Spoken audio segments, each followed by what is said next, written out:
Then that's when I started, looking at books that had to do with the mind. So I downloaded books on the mind, on reconditioning, on alternative thought, on wealth thinking, wealth consciousness, because I also saw that money was an issue, so I needed to sort out my relationship with money.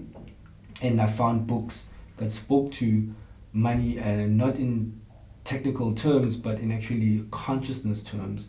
And so I connecting thinking with money or money, wealth.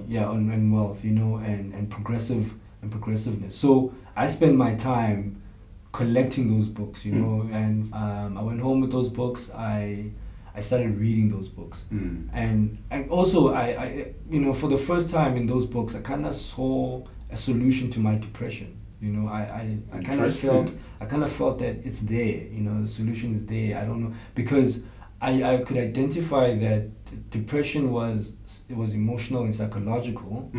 I knew that I was in a hole that I couldn't pull myself out of, and I didn't have the mechanism to pull myself out of, but I was stuck.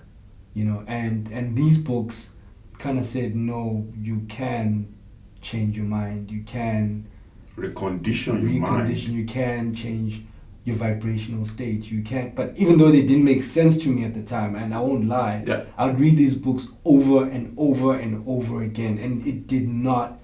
I could not connect the dots. Like I'd get glimpses of what they were saying, but there's meaning. Meaning is experiential. Absolutely. If you haven't experienced it, it doesn't matter how many times you go over the words. It's still gonna be a foreign concept. So, but I knew that I had to keep digging. I had to keep digging, and the more I dug, I slowly also dug myself out of depression, because as you read these books, you practice, because it's work. It's internal work. And that's when I was introduced to internal work.